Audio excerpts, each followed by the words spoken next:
I remember that it was very windy. As a typhoon bears down on Taiwan, a 747 hurtles down the runway at Chiang Kai-shek Airport. V1. V1. Your chances of being in an airplane crash are vanishingly small. At a certain time, the plane kind of lost it. On October the 31st, 2000, 159 passengers could not beat the odds. The midsection people, they were killed by the fire and smoke. Many are left wondering, I was in the rear section of the aircraft. could the key to surviving a plane crash be a matter of choosing the right seat? Run as far away as you can!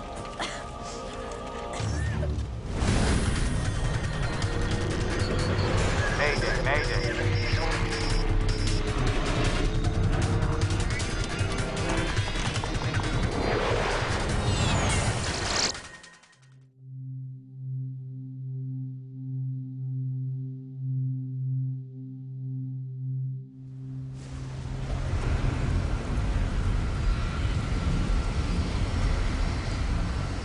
Singapore Airlines Flight 6 taxis to the runway through heavy wind and rain at Taipei's Chiang Kai-shek Airport. Taiwan sits inside Asia's infamous Typhoon Alley, and tonight the island nation is bracing for the worst. Every year we have 3 to 4 typhoons. It was a terrible night for the stormy weather, strong wind, heavy rain. Typhoon Jiangsen, with winds of 160 kilometers an hour, is closing in fast. Flight 6 needs to get airborne before the brunt of the storm hits. Even a 747 can't take off in an actual typhoon. So the closer the storm gets, the more likely it is that these guys are going to get stuck in Taipei. There are 179 people on board the overnight flight to Los Angeles, including business traveler Francois Parent. Being a frequent flyer, I was not too concerned about the weather because that didn't bother me in the past. Parent has requested an aisle seat. The only one available on this flight is in row 65, the second last row of the plane. He has no idea how important his seating assignment will become. As far as I could tell, everything was normal and we were going to take off as usual.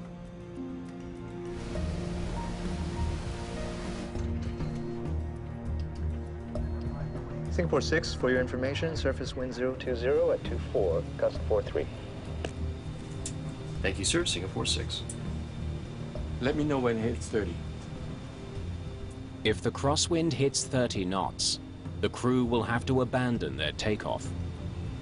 As we were taxiing down the runway, I remember that it was very windy and that the plane was moving left to right.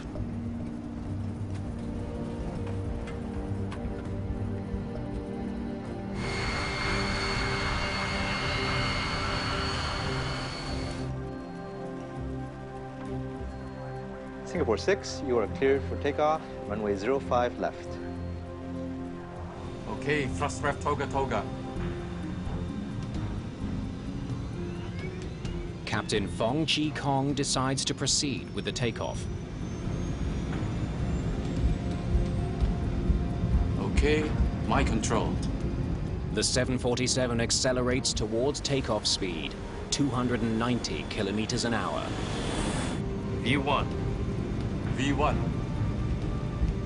As the plane was gaining speed to take off, at a certain time, the plane kind of lost it.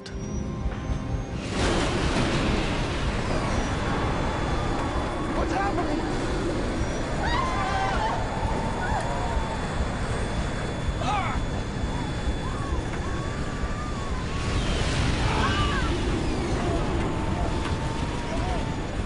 I took the safety position.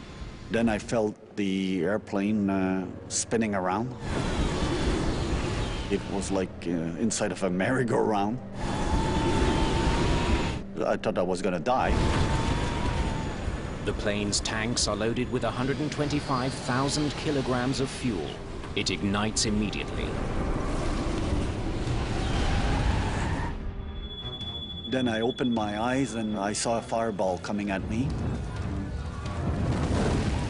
I was lucky enough to bend down and hide from the fire coming by me. I got burns on my hands and my arm.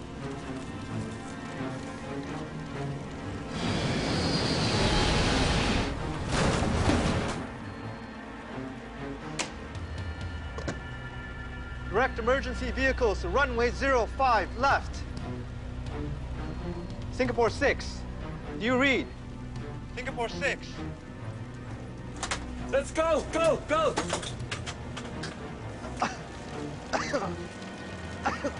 There was smoke in the airplane. We couldn't breathe.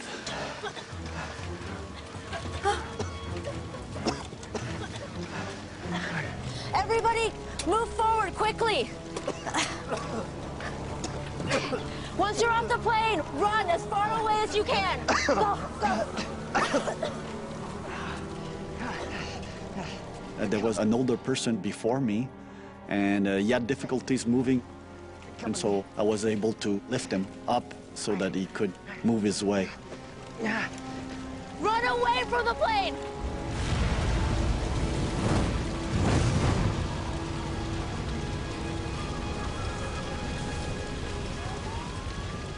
There was a stewardess there. She showed me the direction, where to run. And then we were asked to run away as fast as possible.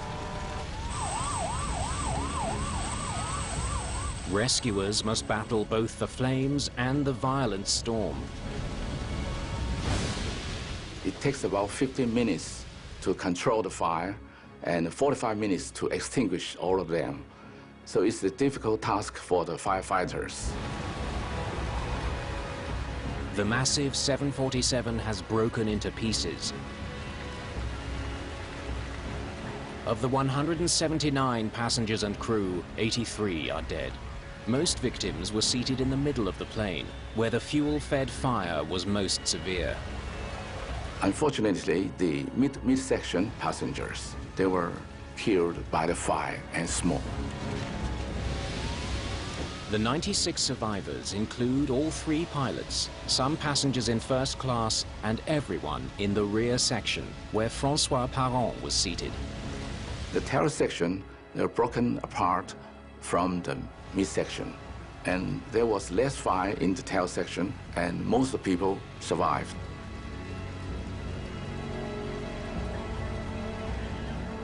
One of Asia's busiest airports is immediately closed.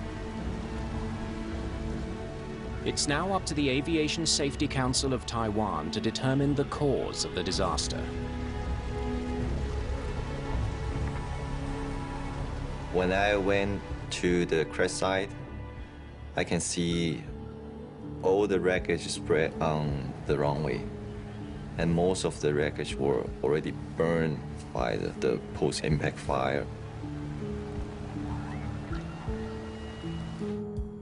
Jeff Wise is an expert in aviation accidents and their causes. When you're an investigator looking at a crash scene, you have to keep an open mind. You have to assume it could be any conceivable factor, from the machinery to the human factors to the weather to who knows what. Much of the wreckage is on a runway adjacent to 5 left. Investigators' first thought is, did fierce winds blow the plane off course? The weather in Taiwan, the whole Taiwan is very bad. In CKS Airport, the gusts up to 50 to 60 knots. As the typhoon moves in, the winds grow even stronger, making the investigators' work next to impossible. During the stormy weather, it's difficult to do anything outside at the accident site. They can even stand on the runway because the wind is very strong. Let's get inside. This will have to wait. Close examination of the crash site is put off until the storm passes. But investigators want to talk to the flight crew right away. Thomas Wang is the ASC's lead human factors investigator. As investigators, we believe that we should interview pilot or operator as soon as possible because we believe that human memory will fade over time. Just as a machine has certain failure modes, ways in which it will most likely break, a human being has specific ways in which they're more likely to fail psychologically. And this is what a human factors investigator is looking for. Captain Fong Chi Kong is interviewed within hours of the crash. What happened? We collided with something on the runway. V1. Just as we hit V1. There's something there! There was something on that runway. Could you tell what it was? No. We could not see all the way down the runway. What happened after you collided? We tried to pull up, but it was too late. We called for an evacuation, but the intercom was dead. Evacuate! Let's go, go, go, go! We attempted to get everyone out of the plane as quickly as possible, but the fire was so intense. There was something on that runway that should not have been there.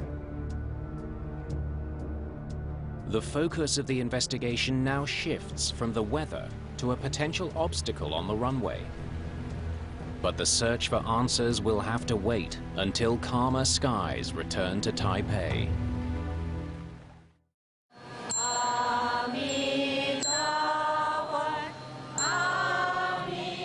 The morning after a fiery crash that claims 83 lives. Chiang Kai-shek Airport remains closed. Thousands of passengers are stranded. For Singapore Airlines, the accident mars an excellent safety record. It's the company's first fatal crash in 28 years. Media speculation focuses on the pilot's decision to take off in the face of an oncoming typhoon. With the weather now improving, investigators scour the wreckage for clues. If Flight 6 collided with something on the runway, they need to figure out what it was. It's difficult for us to collect all of the information, all of the wreckage, because it's blown to everywhere. Accidents during takeoff can involve more than one aircraft. In 1991, a SkyWest Metroliner preparing to take off from Los Angeles was crushed by a US Air 737 attempting to land on the same runway. 34 people were killed.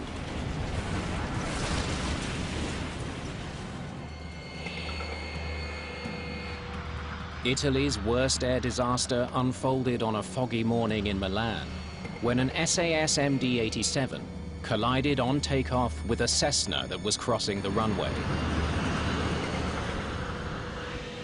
No one on either plane survived the impact.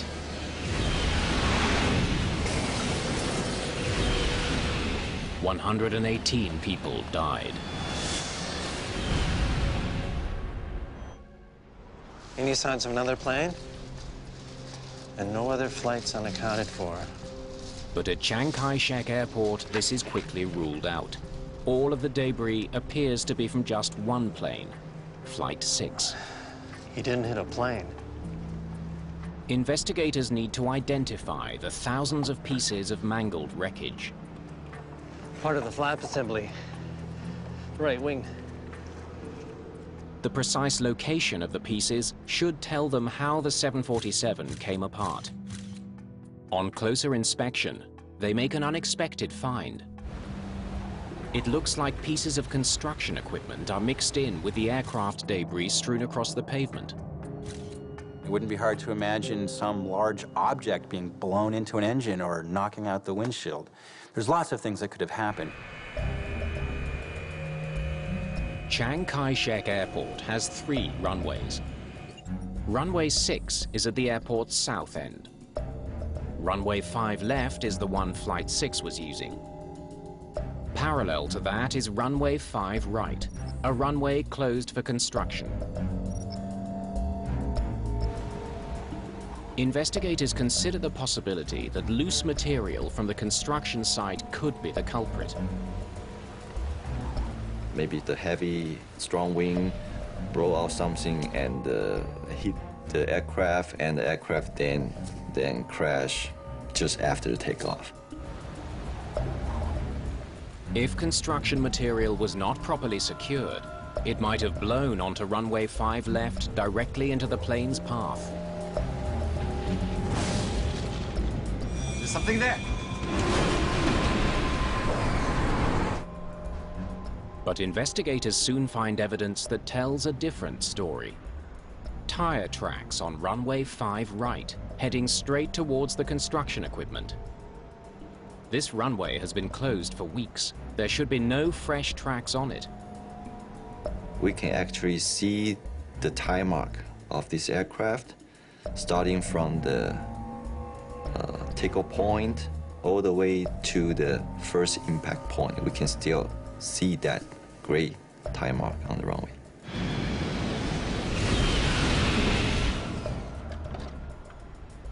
The tire marks on runway 5 right lead investigators to a startling conclusion. This is our point of impact.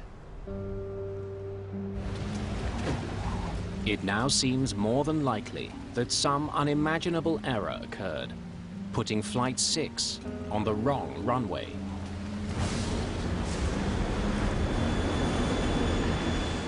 We have to compare the tire mark with the data we collect from the flight data recorder, and we put it together. The only way to confirm the flight's route is to find the black boxes. The black box is the flight recorder and the copy voice recorder. If we have them, then we can probably find out what actually happened. Both the flight data recorder and the cockpit voice recorder are stored in the rear of the plane, the least damaged section.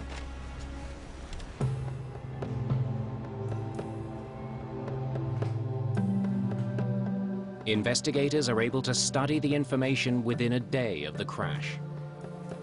When we get the information out of the recorder, we read it, then we can know the exact position of the aircraft. They compare positioning information from the flight data recorder to a satellite image of the airport. It confirms their theory. Well, he's lining up with the wrong runway. Somehow, the plane ended up on runway 5 right instead of 5 left. 1,243 meters down the runway, he collides with the construction equipment. He was supposed to be here. How did they end up here instead? It doesn't seem like a very obvious mistake to take off on a wrong runway. It seems like the kind of thing that shouldn't happen, ever, under any circumstances. For investigators, it's hard to believe that such a fundamental error occurred. Wang decides to interview Captain Fong again. Usually we'll do an initial interview right after the accident, and maybe wait for another day or two. Then we will re-interview again. Maybe at that time they can tell us more about what happened. Did you receive this notice?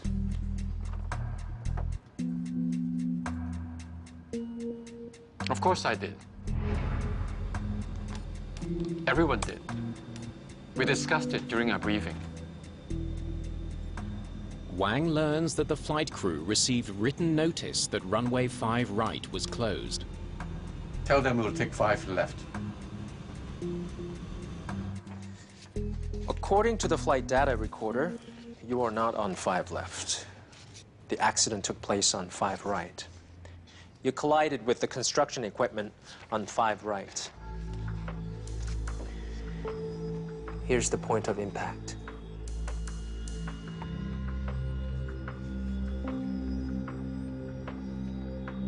You were taking off from the wrong runway. Impossible. We were on 5 left. I'm sure of it. The 3 pilots believe they were on the correct runway, 05 left, even after the accident happened. What makes you so sure you were on 5 left? The controller would have said if we weren't. Singapore 6, runway 05 left. Wind 020 at 28, gust 50. Cleared for takeoff. With no planes ahead of them, the Singapore pilots received advance clearance to take off as soon as they reached the runway. Clear for takeoff, runway 05 left, Singapore 6. What puzzles investigators is why air traffic controllers didn't notice that the 747 had turned onto the wrong runway. I couldn't see them in that weather. When interviewed, the controllers describe how the storm limited visibility that night to about 600 meters. And they confirmed runway 5 left. That's the last I heard from them. 1,600 meters between the runway and the tower. There's no way he saw them. The crew assumed that the tower was monitoring their progress. But the controller had lost sight of the plane. Investigators now try to determine if the pilots themselves were lost in the storm.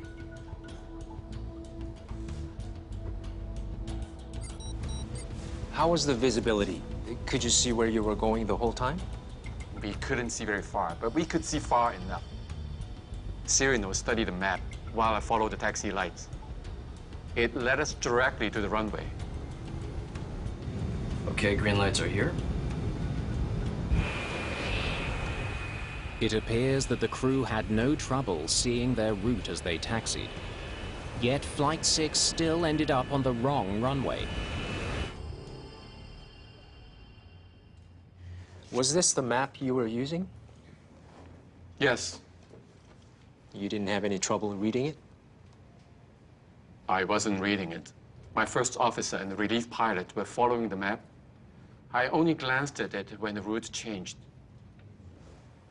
They changed the route? Yes. Wang learns that the ground controller issued a last-minute change for their route to the runway. Singapore 6 requests taxi.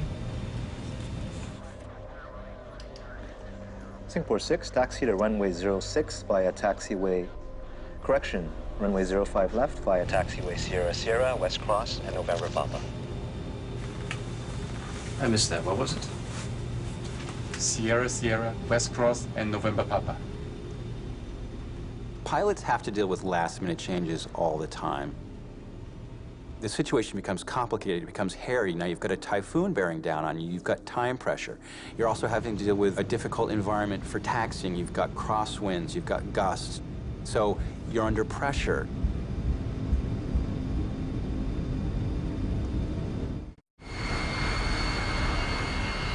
Investigators need to understand how the crew responded to that pressure. They turn to the cockpit voice recorder. If there was any confusion in the cockpit on the way to the runway, the recording could reveal it. CVR can provide investigators a sense of what the environment that the pilot are actually working in. Tell them to take 5 left. What's the latest weather? This is the latest. 02036, gust 52, still within limits. That's better. More on the headwind side. The crew runs through all the mandatory procedures. Taxiing slowly. Okay, turning left. Skidding right. A lot of rudder work here. Crosswinds. Yeah. They don't seem confused. What they heard was a crew that was calm, that was focused, that was doing what they needed to do. They're doing the procedure, checklist, they check the weather, they discuss the safety issues. So if pilot doing everything they're supposed to do, why didn't the accident happen?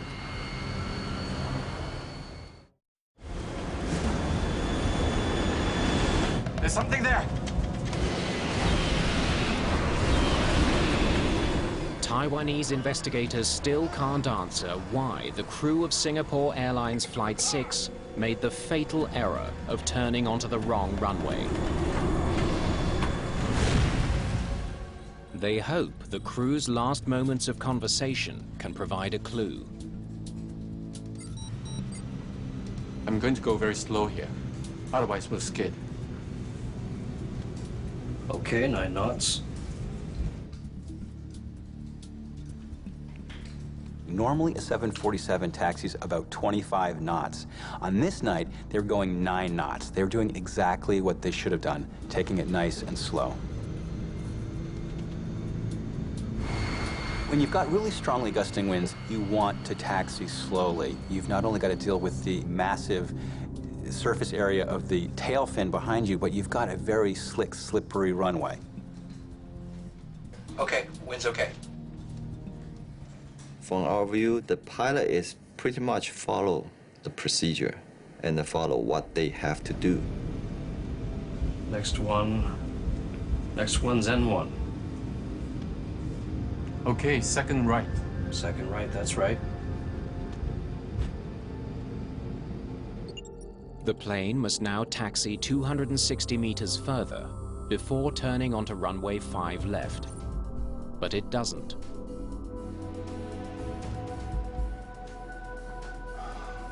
So, why did they turn here?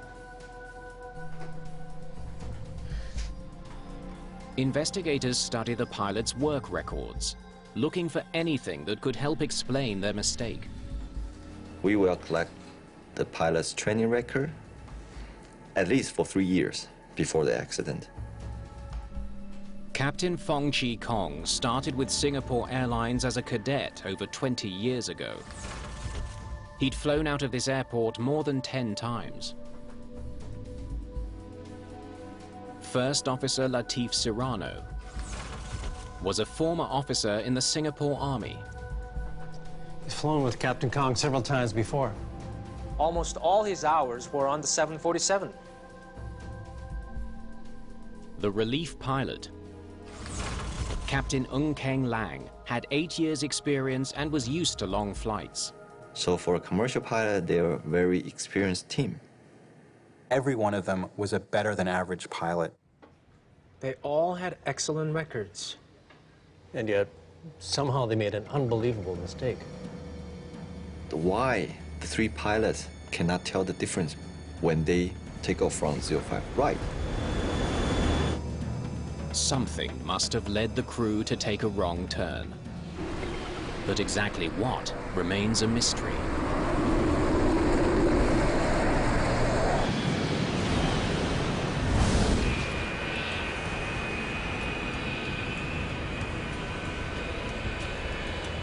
Determined to find out what went wrong on Flight 6, investigators decide to put themselves in the pilot's seat, the cockpit of a 747 at Chiang Kai-shek Airport.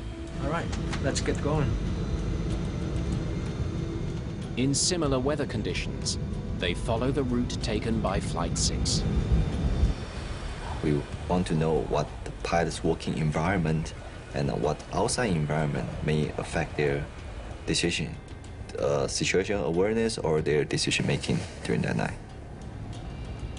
They taxi slowly towards runway 5 left, matching Captain Fong's speed. Okay, take the turn on N1, nice and slow.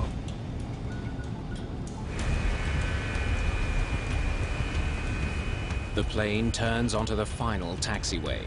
From this point, the Flight 6 crew should have taxied past runway 5 right, towards the turn for runway 5 left. Now we continue on to 5 right?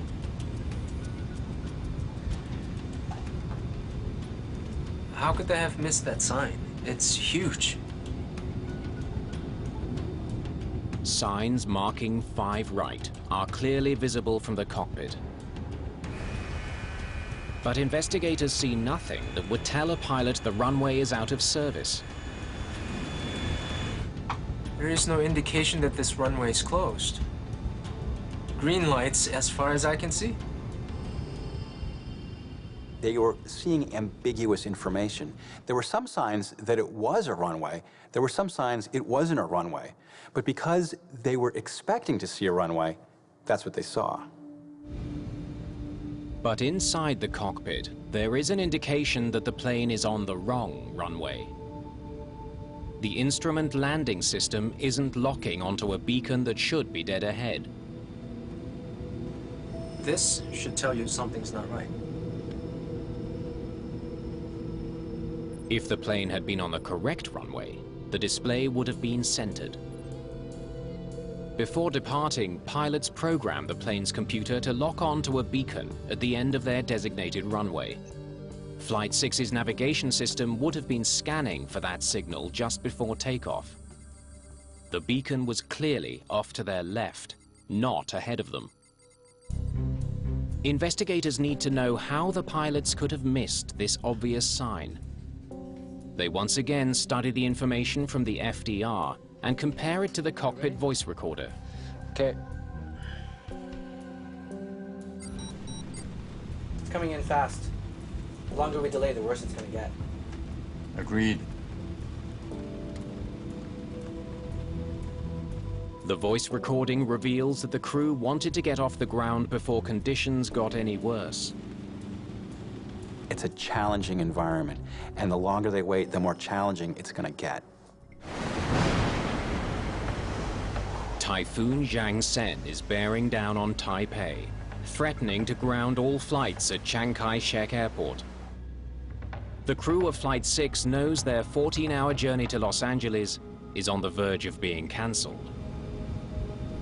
2-4, gust, 4-3.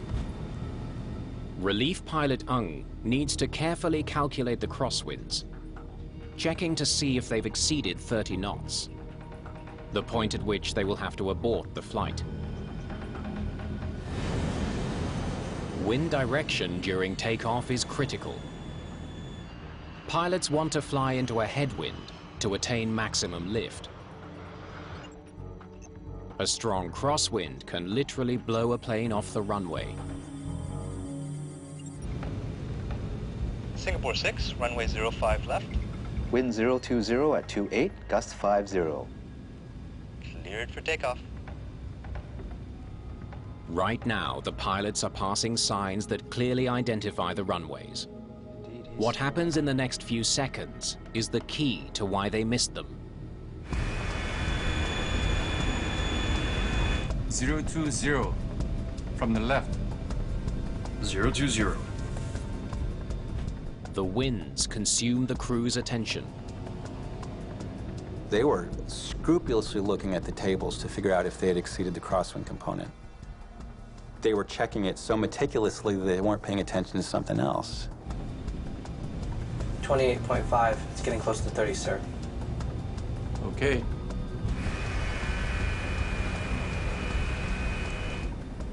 The captain was taxiing the aircraft in very slow speed, and the first officer is doing the before takeoff checklist, and the relief pilot is working on the crosswind component.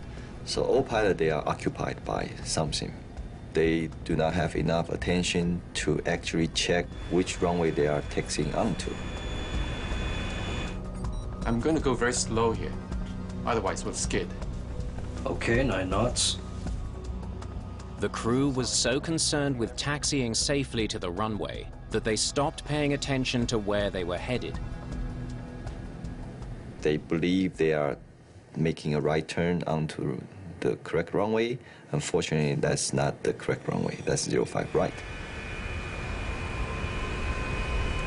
What you've got here is a classic case of tunnel vision. You've got pilots who are working under enormous stress, time pressure, the safety of their passengers are of concern, and so their ability to deal with multiple streams of information is becoming narrower and narrower.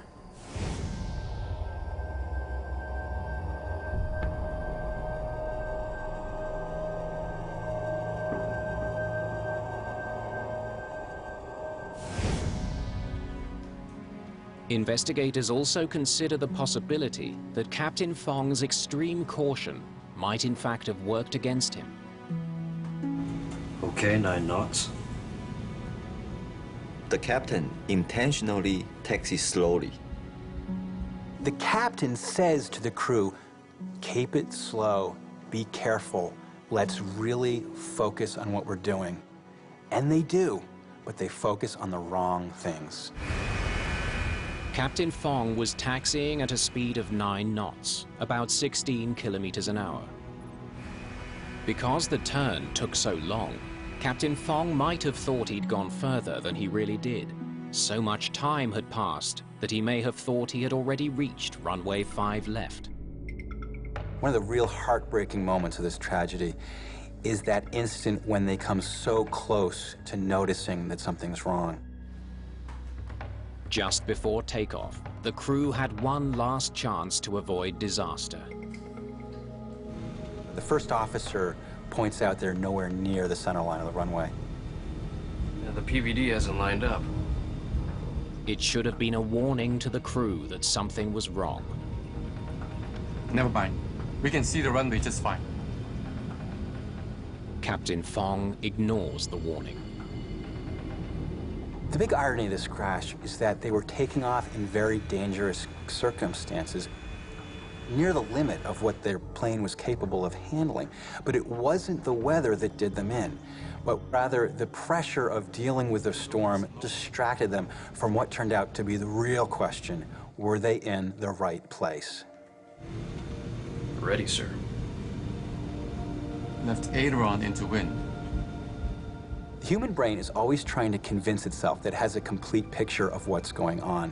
And so that when contradictory information comes in, there's a tendency called confirmation bias to ignore it and to concentrate on what you think is happening. Okay, my control. V1. V1. What happened next was inevitable.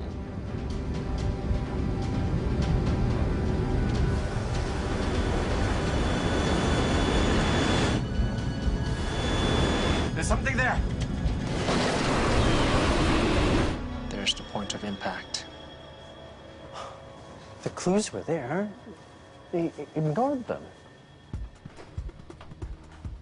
The entire tragedy would have been avoided if the crew had picked up even one of these clues. It's finally clear why Singapore Airlines Flight 6 ended up on the wrong runway. But with hundreds of planes taking off during the annual typhoon season, the challenge now is to make sure it never happens again.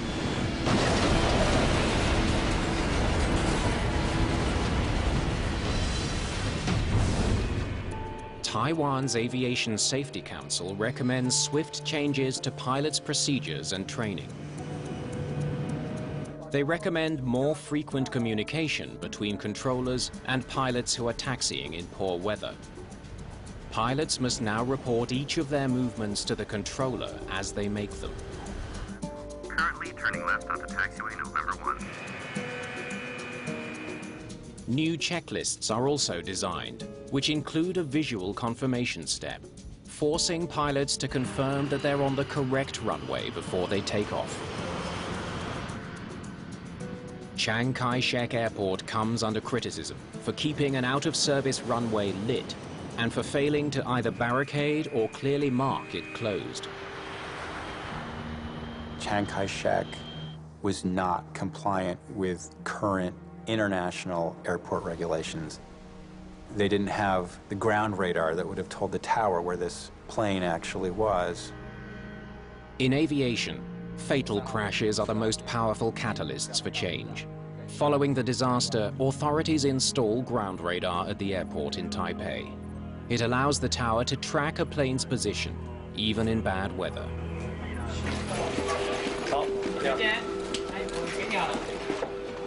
Singapore Airlines comes down hard on the pilots of Flight 6. The captain and first officer both lose their jobs.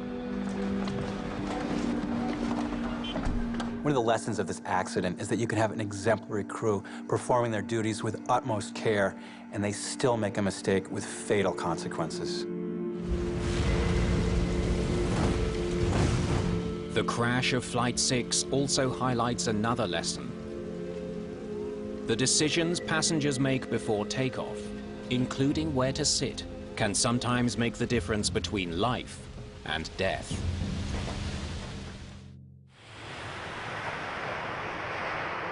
Following his brush with death at Taipei's Chiang Kai-shek Airport, Francois Parent has reason to take credit for his own survival.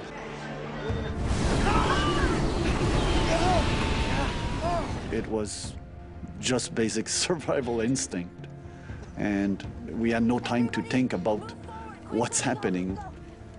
When I realized that my life was at risk, I had a thought for my family, and that gave me the energy to do something to save my life. Run as far away as you can! Go, go! They say that fear is contagious, and that's particularly true in a closed environment where people are fairly densely clustered together. Move forward, quickly! Fear is contagious, but so is courage. Hey, come with me.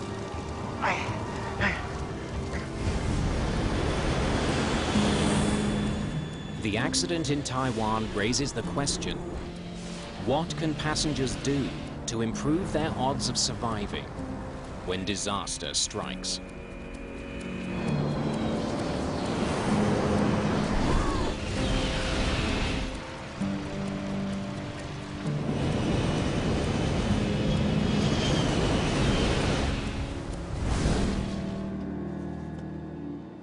Although experts do not all agree, statistics suggest some seats are safer than others. Studies have found that there is a slightly higher percentage of survival in the back of an aircraft. During a crash, the tail section can break away from the main fuselage and the wings where fuel is stored. Though opinions vary, some statistics show that passengers seated at the rear of the plane have the highest average survival rate, 69%. In the over-wing section, that number drops to 56%. In the forward section, your odds of surviving a crash are less than even, 49%. Many experts believe that sitting within 5 rows of an exit gives you the best chance of survival. Also, aisle seats are slightly safer than window seats. I was sitting on an aisle seat in the rear of the aircraft. Most accidents take place on takeoff and in landing. So if you're concerned about surviving on an airplane, that's the time to pay attention. This plane is equipped with 10 exits, 4 at the front, 4 at the back, and 1 over each wing. Please make sure if the passengers listen to the safety briefing, they know what they have to do in the first seconds. They know how to get out of the aircraft. In the seat pocket in front of you, there's a safety card. On it, there's a diagram that shows you how to get to the exits. Look at it. Just put in your mind what you have to do to get there. Because when things go crazy in the smoke and the darkness, you won't be able to figure it out. But one statistic stands out above all others. Your chances of being in an airplane crash are vanishingly small. They say it's probably true that you're more likely to get into an accident driving to the airport than you are in the airplane. I think there are better things to worry about than where you're sitting when your airplane crashes.